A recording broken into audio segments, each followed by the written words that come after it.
Hello dear student, स्वागत है आप सभी का सोम क्लासेस के इस नए वीडियो में।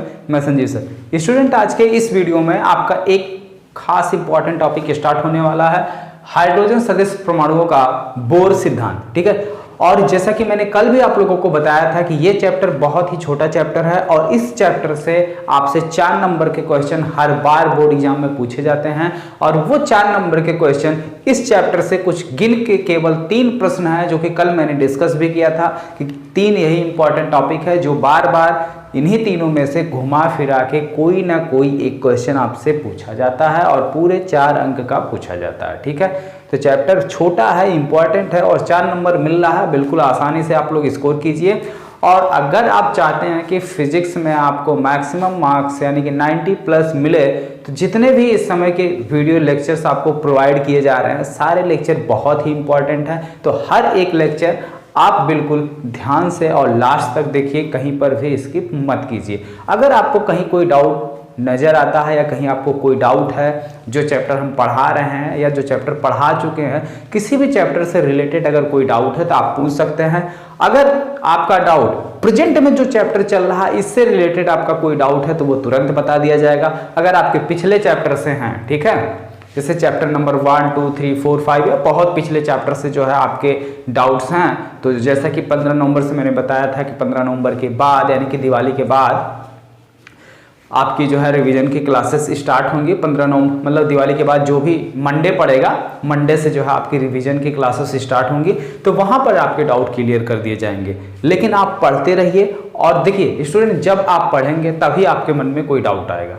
भाई अगर नहीं पढ़ेंगे तो कोई डाउट नहीं, क्योंकि कहावत है ना, more study more confusion, no study no confusion. ठीक है, तो भाई जब आप लोग पढ़ेंगे तो थोड़ा बहुत प्रॉब्लम क्रिएट होगी और अगर प्रॉब्लम आती है तो उसके लिए हम हैं, बिल्कुल डरने की जरूरत नहीं है। आप अगर 90 प्लस लाने का टारगेट बना लिए, मन बना लिए हैं, तो आप बिल्कुल ले आइए। कहीं पर अगर कोई डाउट है तो बिल्कुल हमसे पूछिए, हम हर जगह आपके साथ खड़े मिलेंगे।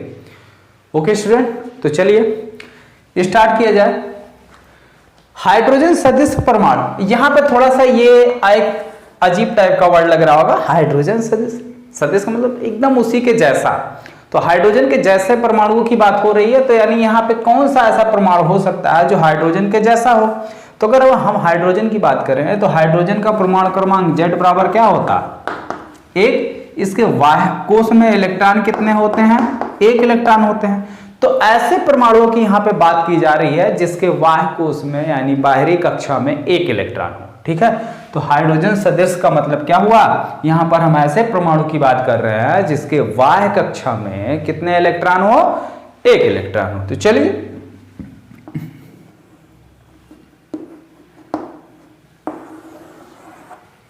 ठीक है, जैसे मान लेते हैं ये हमारा कोई हाइड्रोजन सदृश परमाणु है और ये इसका नाभिक है, ये इसकी जो है बाह्य कक्षा है जिसमें आपका 1 इलेक्ट्रॉन क्या है, स्वतंत्रता पूर्वक क्या कर रहा है, घूम रहा है इसके चारों ओर। और इसकी त्रिज्या हमने मान ली कितनी है, Rn मान ली। इसकी त्रिज्या क्या है, Rn मान ली गई है। और इस इलेक्ट्रॉन का जो द्रव्यमान है वो हमने मान लिया है कितना है, m है। और ये इलेक्ट्रॉन जिस वेग से इस कक्षा में घूम रहा है उसको हमने मान लिया bn वेग से। किस वेग से घूम रहा है, bn वेग से। तो लिखिए,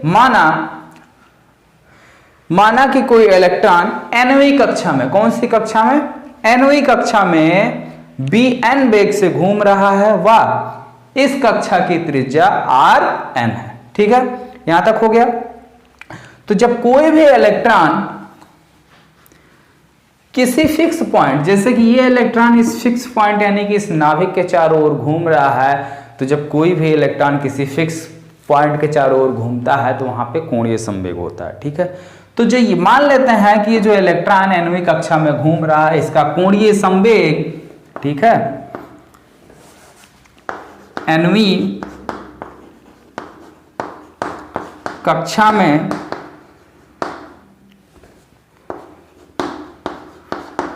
घूमते हुए इलेक्ट्रॉन का कोणीय संवेग, कोणीय संवेग कितना है, mvn/rn। ठीक है, mvn/rn, इसको बना लो समीकरण। लेकिन बोर का सिद्धांत, ठीक है। अगर हम बोर की बात करें तो बोर ने बताया है या बोर का कहना है कि किसी भी कक्षा में, चाहे वो आपका, जैसे यहां पे कई सारे कक्षाओं में बोर ने डिवाइड किया था नाभिक के चारों ओर, ये मान लेते हैं नाभिक है Zn, ठीक है। तो ये पहली कक्षा को K, दूसरी को L, फिर M, ठीक है, फिर लास्ट N, इस तरीके से इन्होंने क्या हुआ था, कक्षाओं को डिवाइड किया था। और इनका थ्योरी ये कहता है कि किसी भी कक्षा में घूमता हुआ इलेक्ट्रॉन, ठीक है, किसी भी कक्षा में कोई इलेक्ट्रॉन अगर घूम रहा है तो उसका कोणीय संवेग mv_r जो है वो h/2π का पूर्ण गुणज होता है। h/2π का क्या होता है, पूर्ण गुणज होता है, जहां पर h आपका क्या है, क्लियर है, प्लैंक कांस्टेंट है, 2π भी कांस्टेंट ही है, इसी का पूर्ण गुणज होता है। कहने का मतलब इसी का 1 गुना, 2 गुना, 3 गुना, 4 गुना, यानी इस टाइप से h/2π, 2h/2π, 3h/2π, 4h/2π, इस तरीके से अप टू डॉट nh/2π, ठीक है, nh/2π, तो इसका पूर्ण गुणज होता है। तो यहां पे हम लिखेंगे बोर के सिद्धांत के अनुसार, बोर के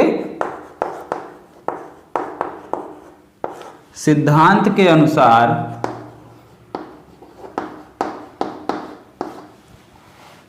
किसी भी कक्षा में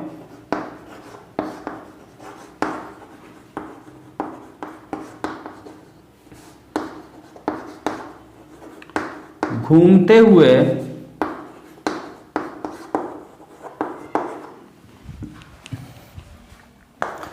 इलेक्ट्रॉन का कोणीय संवेग, इलेक्ट्रॉन का कोणीय संवेग h/2π का पूर्ण गुणज होता है, h/2π का पूर्ण गुणज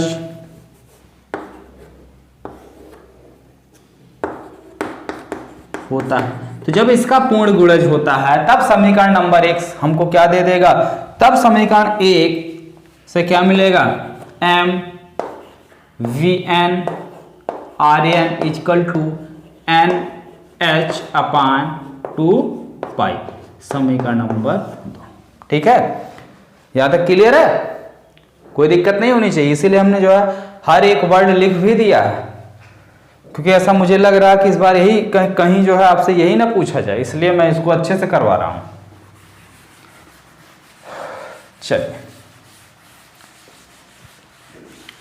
यहां तक क्लियर हुआ।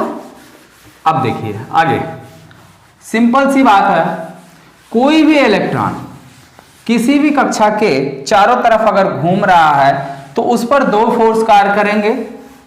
कौन कौन से कार्य करेंगे, एक तो जो है आपका भाई नाभिक पर हमारा क्या है, पॉजिटिव चार्ज, इलेक्ट्रॉन पर नेगेटिव चार्ज, तो पॉजिटिव और नेगेटिव चार्जों के बीच में जो अट्रैक्शन फोर्स कार्य करेगा। फिर लो यहां बना दे रहा हूं, ठीक है, नाभिक, ये हमारा नाभिक हो गया Ze, ठीक है, और ये हो गया हमारा इलेक्ट्रॉन जो कि Vn वेग से घूम रहा है, ये इलेक्ट्रॉन हो गया। तो क्या हो जाएगा, nवीं कक्षा में घूमने वाले इलेक्ट्रॉन पर ये नाभिक क्या करेगा, एक आकर्षण बल लगाएगा। कितना बल लगाएगा, तो लिखो nवीं कक्षा में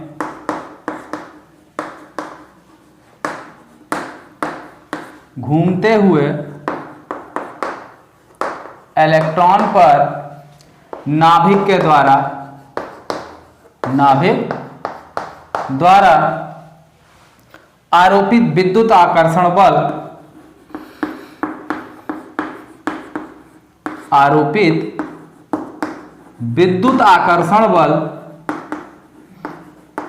भाई अगर छोटा छोटा दिख रहा हो तो हम बोल रहे हैं, आप लोग लिखते चलिए। आकर्षण बल F E = 1/4πε0, 1/4πε0 Q1 Q2/r² होता है ना फार्मूले में। तो Q1 की जगह क्या है जेड ई, यहाँ पे ई है तो क्या हो जाएगा जेड ई इंटू ई, जेड ई का स्क्वायर हो जाएगा और बटे बीच की दूरी कितनी है आर एन का स्क्वायर, जेड ई का स्क्वायर बटे आर एन का स्क्वायर। समीकरण नंबर 3, समीकरण 1 2 3, 3 समीकरण हो गए। अब देखो यही nवीं कक्षा में जो इलेक्ट्रॉन घूम रहा है, इस इलेक्ट्रॉन को घूमने के लिए nवीं कक्षा में जो इलेक्ट्रॉन घूम रहा है, घूमने के लिए आप किस बल की जरूरत होती है, अपकेंद्र बल की, उसको भी लिखो। nवीं कक्षा में घूमते हुए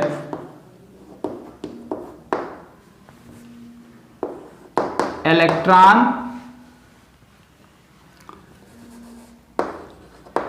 के लिए आवश्यक अभिकेंद्र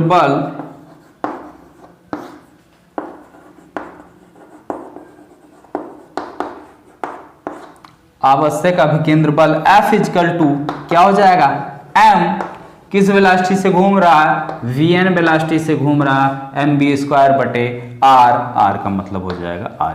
समीकरण नंबर 4, ठीक है, यहां तक चीजें समझ में आ गई। अब समीकरण नंबर 3 और 4, समीकरण नंबर 4 में जो इसको आवश्यक अभिकेंद्र बल की जरूरत है, वो आवश्यक अभिकेंद्र बल प्रदान करेगा नाभिकीय आकर्षण बल। तो यानी ये दोनों बल आपस में बराबर होंगे। तो बराबर करके देखते हैं कुछ निकलता है ना, इसको इधर मिटा रहे हैं, ठीक है, आप लोग नोट कर लीजिए या स्क्रीनशॉट ले लीजिए।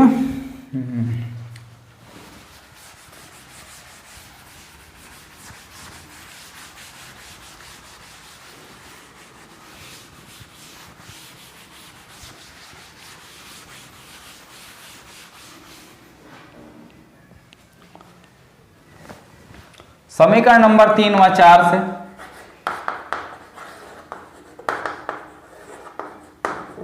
समीकरण 3 और 4 से क्या मिलेगा हमको 1/4 जेड ई स्क्वायर बटे आर एन का square equal to m v n square बटे आर एन।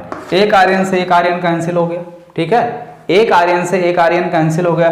तो यहां से आपका आर एन बराबर क्या मिलेगा, एक आर एन बच रहा है, इसको ले जाएंगे इधर, इधर भाग है, दूसरी साइड गुणे में है, तो ऊपर आ जाएगा आपका जेड ई स्क्वायर, नीचे आपका क्या है 4πε0, इसको इधर ले गए आर एन गुणे में और इसके साथ गुणे में होगा, इसको पूरा इधर ले आओ तो ये चीज यहां भाग में हो जाएगा एम वी एन स्क्वायर, ठीक है।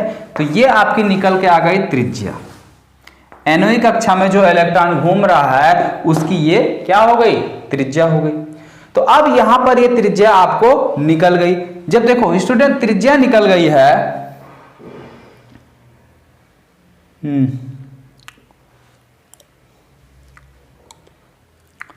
तो अब एक चीज और होगा, समीकरण नंबर 1 हमने क्या बनाया था, याद करो, समीकरण नंबर 1 और 2 क्या था कि जो कोणीय संवेग है यानी कि m V N R N equal to N H upon 2 N H upon 2 तो यहां से v की क्या वैल्यू निकलेगी, यहां से देखिए ये समीकरण नंबर 2 था, तो समीकरण नंबर 2 से v की अगर हम वैल्यू निकालना चाहें तो v की वैल्यू क्या निकल जाएगी, v इजकल टू यहां से मिलेगा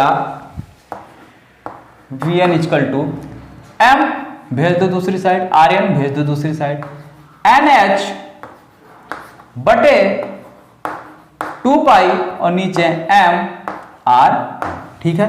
तो अब यही यहां पे हमें वैल्यू लाके रख देनी है, तो चलिए वैल्यू रखते हैं, जेड ई का स्क्वायर बटे 4πε0 एम बी स्क्वायर, उसका होल स्क्वायर कर दोगे तो क्या मिलेगा एन स्क्वायर एच स्क्वायर बटे 2 दूनी 4 पाई स्क्वायर एम स्क्वायर और नीचे फिर क्या हो जाएगा आर एन स्क्वायर, और ये इक्वल टू है आर एन। ठीक है, इससे ये कैंसिल हो गया, एक पाई से एक पाई कैंसिल हो गया। ठीक है, यहां पे m आएगा और एक यम से एक यम कैंसिल हो गया। तो अब क्या मिल रहा है, आर एन इक्वल टू, ऊपर बच रहा है आपका जेड स्क्वायर और नीचे यहां पे m और आर एन स्क्वायर, ये भी आपके चले जाएंगे ऊपर। ठीक है, तो m Z square m r n square divided by कितना बचा, एप्सिलॉन नॉट बच रहा, एन स्क्वायर बच रहा, एच स्क्वायर। ठीक है, तो epsilon not an square H square. हमें चाहिए आर्यन की वैल्यू, लेकिन आर्यन इधर भी है, तो इस आर्यन को ले आओ इस साइड। तो इस आर्यन को जब हम इस साइड लाएंगे तो यहां गुणे में था, यहां आया क्या हो गया, भाग में हो गया। तो एक आर्यन से एक आर्यन कैंसिल हो गया, ये 1 बाई आर्यन बचा, क्या बचा 1 बाई आर्यन। तो आर्यन इक्वल टू कितना हो जाएगा, इसको उठाया कहीं से पलट दो। ठीक है, अरे जैसे वो कानपुर वाले कांड में पुलिस की गाड़ी पलट गई थी एक्सयूवी, उसी तरीके से इसको भी पलट दो। ठीक है, तो पलटने में क्या जाता, हम पलट दे रहे हैं, तो भाई हमारे हाथ में है ना। तो ये चला जाएगा ऊपर epsilon not an square H square बटे जेड ई स्क्वायर इंटू, तो ये अब आपकी निकल गई त्रिज्या। त्रिज्या की दो फार्मूले, एक ये है दूसरा ये। ठीक है, चलिए त्रिज्या निकल गई। तो अगर अब त्रिज्या निकल गई तो nवीं कक्षा में जो इलेक्ट्रॉन गति कर रहा वी एन वेलोसिटी से, तो वेग भी निकलना चाहिए। तो चलिए अब वेग निकाला जाए, यहां तक नोट कर लीजिए।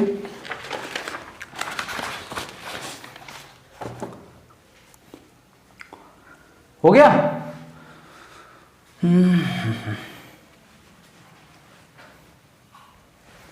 मेन फार्मूला ये है, तो इसको रहने दो, बाकी सबको मिटाओ।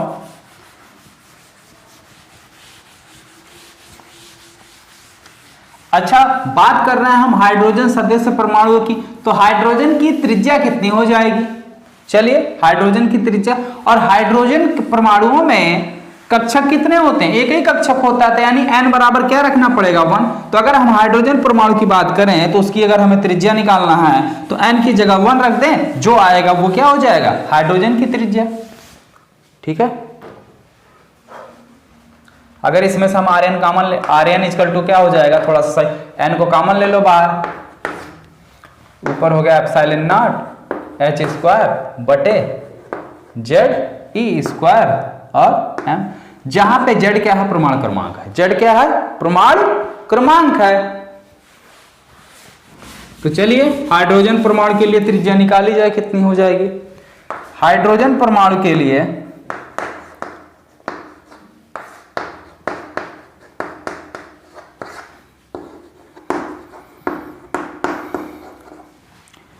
n बराबर और z बराबर दोनों हाइड्रोजन परमाणु क्रमांक, प्रमाण क्रमांक भी 1 और उसमें कक्षक भी एक ही होता है, तो दोनों जगह हम रखो। तो Rn बराबर कितना आ जाएगा हमारा, एप्सिलॉन नॉट एच स्क्वायर बटे E square m।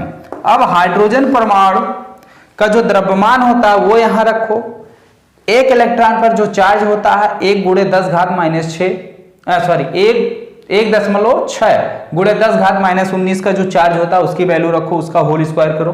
Epsilon not की वैल्यू रखो 8.85 × 10⁻12, प्लैंक कांस्टेंट की वैल्यू रखो और सबको सॉल्व करो, जो आएगी वो आपके हाइड्रोजन परमाणु की क्या होगी, त्रिज्या हो जाएगी। ठीक है, चलिए तो बोर त्रिज्या का ये फार्मूला मिला। अब देखते हैं अस्थायी कक्षा में जो इलेक्ट्रॉन घूम रहे हैं उनका कोणीय वेग कितना होगा, या कक्षीय वेग। ठीक है, तो हेडिंग डालिए अस्थायी कक्षा में इलेक्ट्रॉन का कोणीय वेग।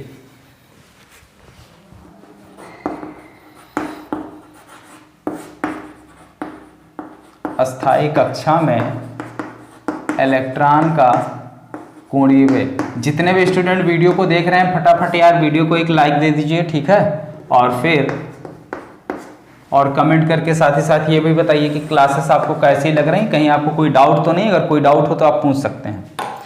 सिंपल सी बात है, बोर की परिकल्पना के अनुसार क्या है, कोणीय संवेग यानी M B N R N equal to N H upon 2 pi, क्योंकि भाई इन्हीं का पूर्ण गुणज होता है, इसमें कोई दो राय नहीं है, कहना नहीं है, हमको निकालना वेग है। तो v इक्वल टू कितना हो जाएगा, V N equal to N H upon 2 pi, नीचे m से गुणा आर एन से गुणा। अब आर एन का मान यहाँ देखो ऑलरेडी हमने निकाला है, तो आर एन का यही मान उठा के, यही मनवा उठा के यहाँ रख देना, उत्तरवा आ जाएगी एन एच बटे 2 पाई एम, आर एन का मान कितना है, n square epsilon not h square बटे जेड स्क्वायर एम। तो देखो भाई इस यम से ये यम निपट गया, हो गए दोनों की हाथापाई, ठीक है। एक एच से एक एच निपट गया, एक यन से एक यन निपट गया, जो बच रहा उसको लिख लो, जेड स्क्वायर बचा, ये चला जाएगा ऊपर आपका बटे, नीचे बचा आपका 2 पाई एप्सिलॉन नॉट और m, 2 pi n epsilon not, और साथ ही साथ एक ठू एच बचा हुआ है, ठीक है। और ध्यान से देखो कुछ और छूट तो नहीं गए, यही इतने हैं ना।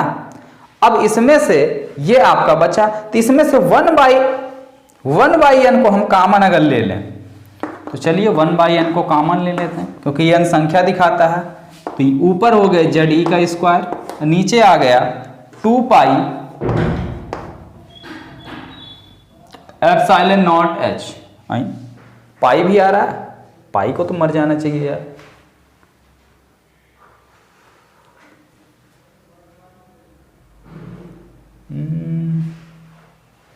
यही निकला है ना कि कुछ और है, रुको एक सेकंड कंफर्म कर लेता हूं मैं।